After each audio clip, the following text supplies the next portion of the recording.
자, 이제 우리 동영상 하나를 보겠습니다.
미국의 정신분석가인 스코펙이라는 사람은 왜 인생이 이렇게 힘들고 복잡한가?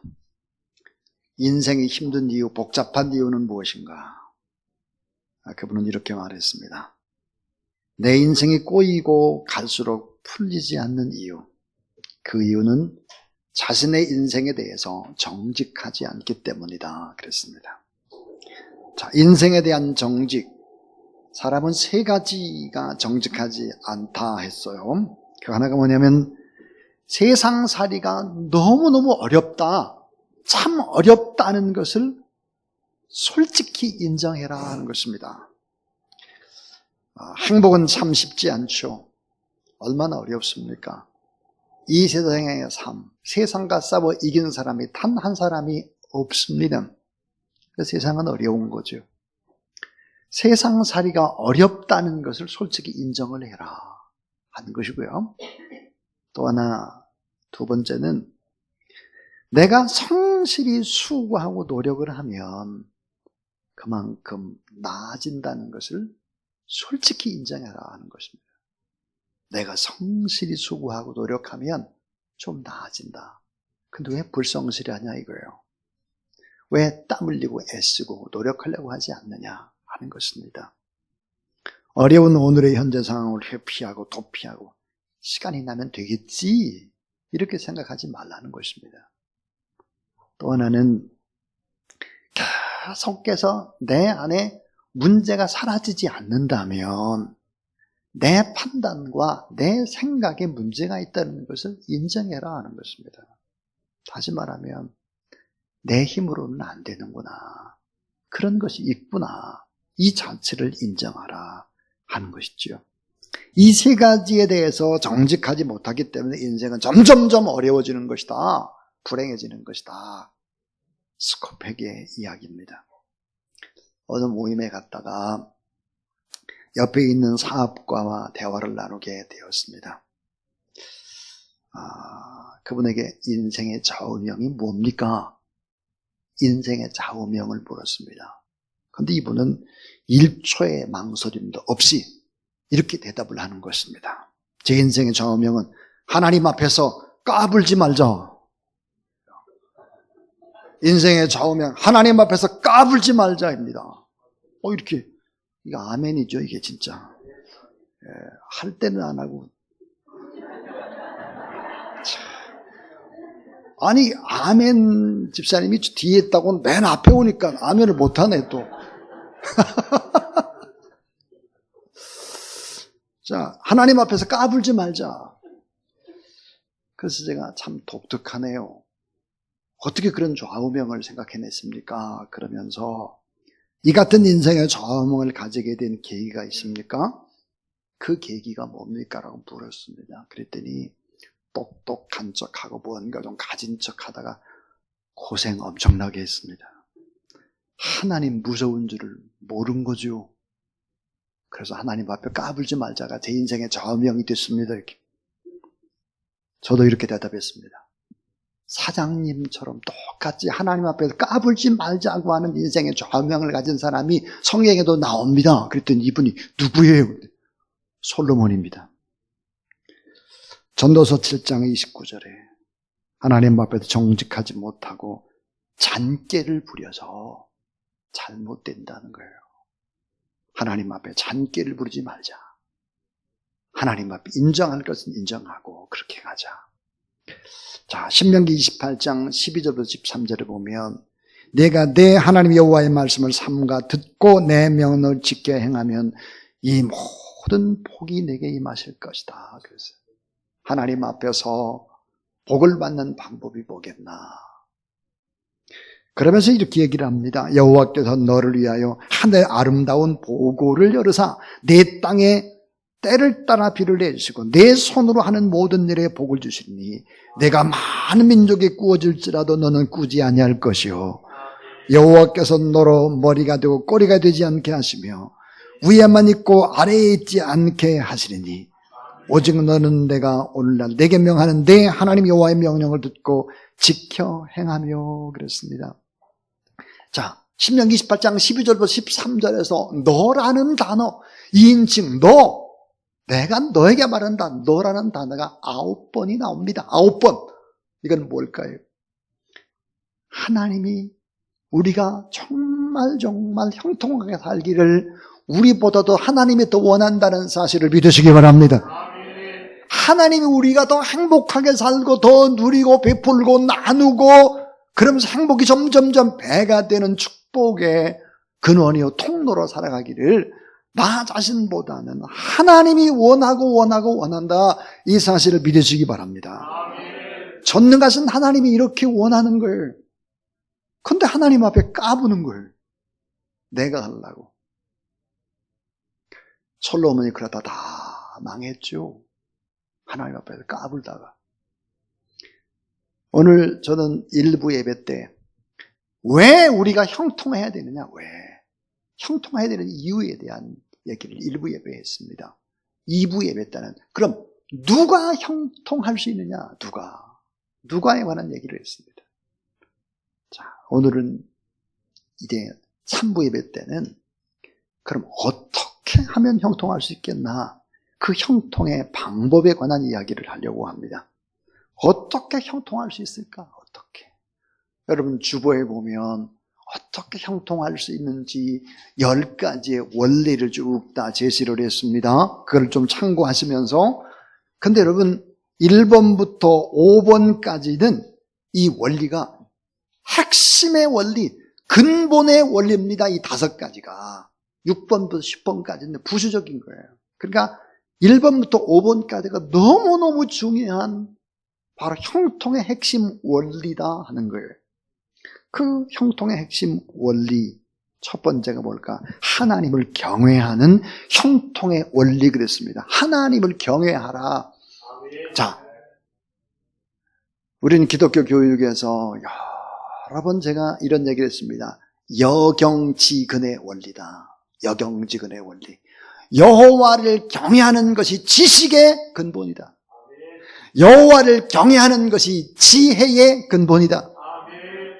여호와 하나님을 경외할 때 지식도 그다음 지혜도 얻는데, 그럼 지혜라는 것은 금보다 은보다 정금보다 진주보다 이 세상의 그 어떤 것보다 더 낫다는 거예요. 제1번의 원리, 여호와 하나님을 경외하라. 자, 이삭이 어떻게 가문은 해도 그것도 또 이방 땅에서 농사를 짓지 않는 목수업을 하던 이 이삭이 어떻게 농사를 져서 100배의 축복을 받을 수 있었느냐, 이게 어떻게, 그 이유는 뭘까 하는 것입니다. 여러분 그 이유의 핵심은 어디에 있을까? 여경지근의 원리에 있어요. 지식의 근본, 지혜의 근본, 탁월함의 근본, 잘됨의 근본, 형통의 근본이 뭘까? 여호와 하나님을 경외하는 거예요. 여호와 하나님을 경외하는 신앙을 누구한테 배웠느냐? 아버지한테 배웠어요. 아버지 아브라함이 얼마나 하나님을 경외하는지, 얼마나 하나님 앞에 예배드리는 것을 최우선으로 하는지 두 눈으로 똑똑히 보았을 뿐만 아니라 하나님의 음성을 같이 들었고, 아브라함의 모습 속에서 너무나 아름다운 신앙인의 모델, 신앙의 멘토가 자기 아버지였다라고 하는 것입니다. 사랑하는 여러분, 어머니 아버지가 신앙의 멘토가 되시기를 주의 이름으로 축원합니다. 그럼 자녀들은 그냥 잘 되는 거예요. 잠언 22장 4절에 겸손과 여호와를 경외함의 보응은 재물과 영광과 생명이다 그랬어요. 겸손히 여호와 하나님을 경외하게 되면 재물은 따라오는 거예요. 하나님의 영광도 따라오는 거예요. 생명은 또 건강하게 장수하는 것이지요. 참 중요한 단어입니다. 창세기 22장 15절부터 17절에 보니까 여호와의 사자가 하늘에서부터 두 번째 아브라함을 불러 가라사대, 여호와께서 이르시기를 내가 나를 가리켜 맹세하노니 내가 이같이 행하여 내 아들 내 독자를 아끼지 아니하였은즉 내가 내게 큰 복을 주고 내 씨로 크게 성하여 하늘의 별과 같고 바닷가의 모래와 같게 하리니 내 씨가 그 대적의 문을 얻으리라 그랬어요. 자, 창세기 22장 15절부터 17절 사이에 너라는 단어, 축복하는 너라는 단어가 6번이 등장을 합니다. 그러니까 하나님의 마음이 뭘까? 축복하고 싶어서 안달이 나신 거예요. 안달. 하나님은 이런 분이다. 그래서 여경지근의 원리, 이 원리가 핵심의 원리다.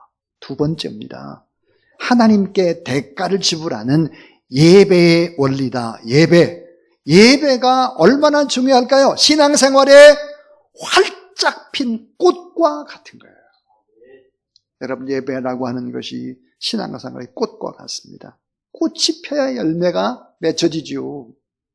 꽃이 펴야. 참된 예배란 하나님을 위해서 제단을 쌓는 것입니다. 하나님과 깊은 만남을 갖는 것이죠. 예배에서 가장 중요한 핵심이 뭘까요? 정성입니다. 정성. 가장 귀한 것을 드리고 내 시간을 드리고 내 마음을 드리고 내 물질을 드리는 것이죠. 저는 설교 준비를 하면서 늘 세 가지를 세 가지가 새롭게 합니다. 하나는 뭘까? 내 생각을 새롭게 해요. 내 마음을 새롭게 해요. 내 삶을 새롭게 해요. 우리의 성도들이 예배를 드릴 때 어떻게 하면 생각이 새로워질까? 어떻게 하면 마음이 새롭고 삶이 새롭게 바뀔까 하는 것이죠. 하나님께 최고 최선을 다해서 대가를 지불하는 예배의 원리입니다. 하나님은 이삭 대신에 숫양을 예비하셨죠. 그 숫양은 장차 오실 예수 그리스도 있습니다. 사실은 그때 예배를 잘 드릴 수 있다면 재앙을 막을 수 있을 뿐만 아니라 결국은 예배라는 것은 미래를 조율해 가시는 하나님의 놀라운 능력의 손길이죠. 예배가. 그래서 하나님 앞에 사무엘하 24장 25절에 보면 그곳에서 여호와를 위해 단을 쌓고 번제와 화목제를 드렸더니 이에 여호와께서 그 땅을 위하여 기도를 들으시매 이스라엘에게 내린 재앙이 그쳤더라 그랬습니다. 하나님 앞에 예배드리게 되면 어때요? 터진 것을 막아요. 지키고 보호해요. 기도하는 것 하나님이 응답 주신다는 사실을 믿으시기 바랍니다. 세계 최고의 부자였죠. 록펠러.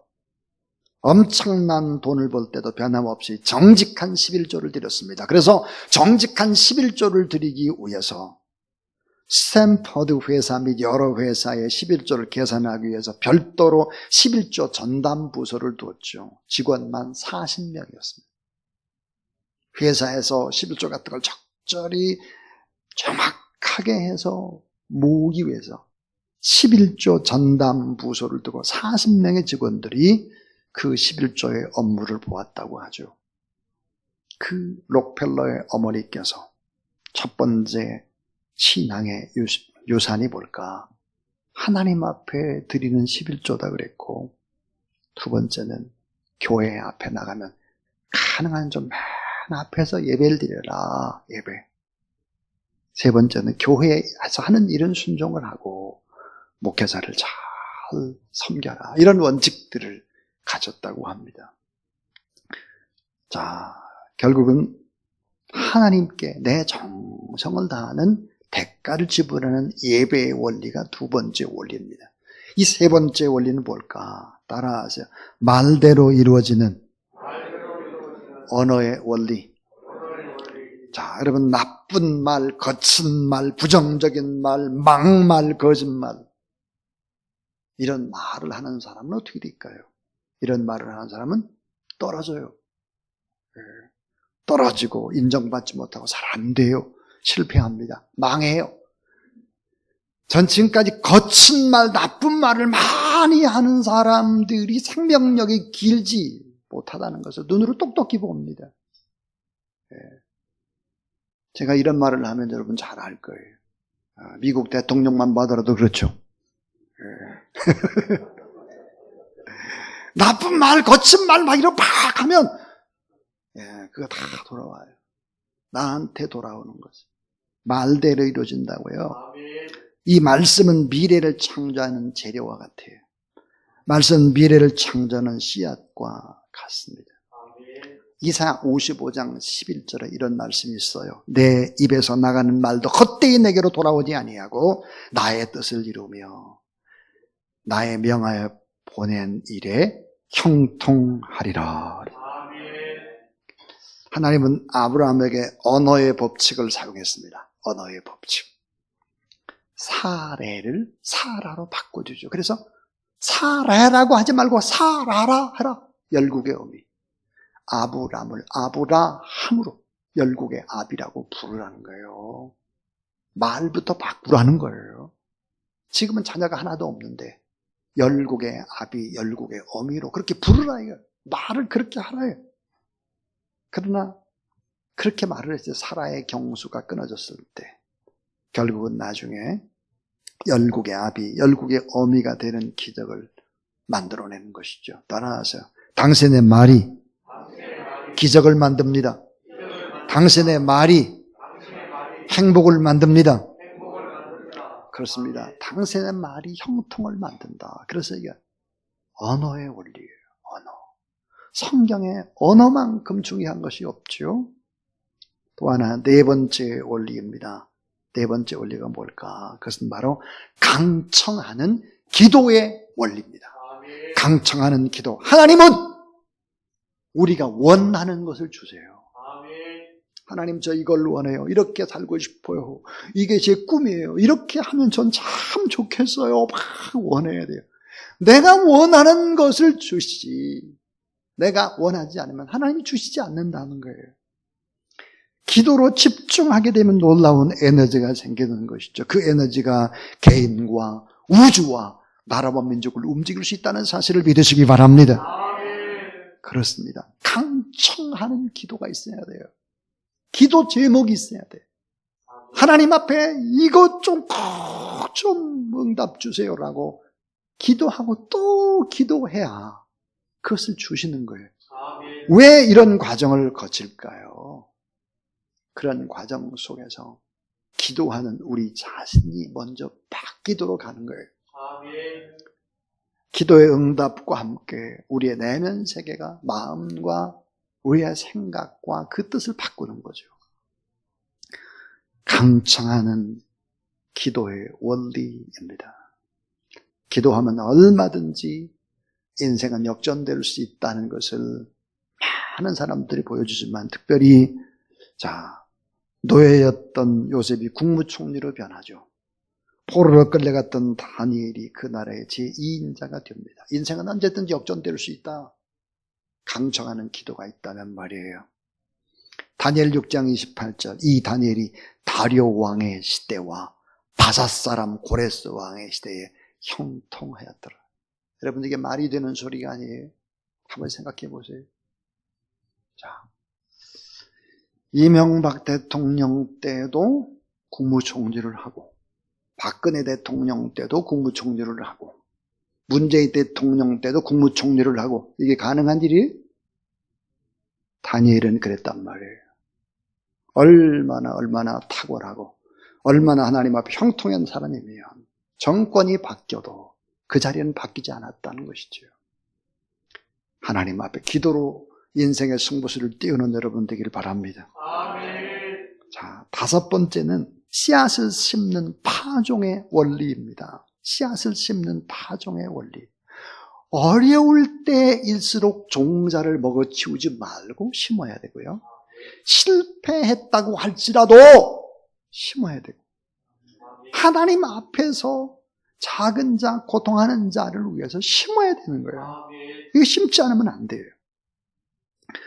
씨앗만 가지고 열매를 맺지 못합니다. 씨앗을 심을 수 있어야 됩니다. 그런데 고린도서 9장 6절부터 8절에 보니까 이것이 곧 적게 심는 자는 적게 거두고 많이 심는 자는 많이 거둔다는 말이로다.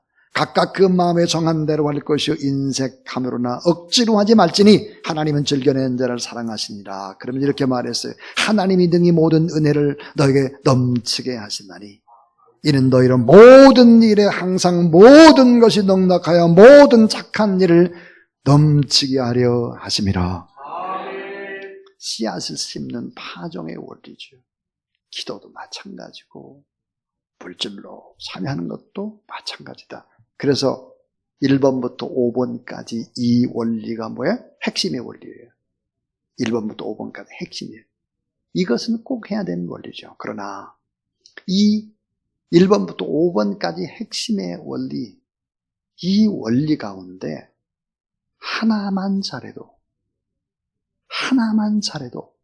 나머지는 어때요? 다 돌아가게 돼 있어요. 하나만 잘해도 나머지 4개는 다 돌아가요. 이게 다 그렇게 돼 있죠. 여호와 하나님을 경외해 보십시오. 그럼 예배하게 되고 나머지는 다 하게 돼요. 예배에 최선을 다해 보시죠. 다 돌아가요. 그래서 1번부터 5번까지가 바로 이제 핵심의 원리가 되죠. 6번은 이제 땀을 행동하는 경작의 원리예요. 땀을 흘리라는 것이죠. 7번은 확신하는 믿음의 원리, 하나님께서 이루실 것이라는 믿음의 원리를 가지고, 그 다음 또 다른 사람들과 화평케 하는 관계의 원리, 결국은 관계의 축복, 또 매우 중요하죠. 열매 맺기까지 오래오래 참고 기다리는 인내의 원리. 자, 그럼 마지막 10번째 한번 봐주세요. 10번째 같이 한번 읽어봐요. 자, 시작. 범사가 잘되게 하는, 협력하여 선을 이루는 원리. 예. 범사가 다 잘되게 하고 합력해서 선을 다 이루어가는 거예요. 이런 원리에 따라서 여러분 다 형통하게 되는 그런 귀한 여러분의 삶이 될 수 있기를 주님의 이름으로 축원합니다.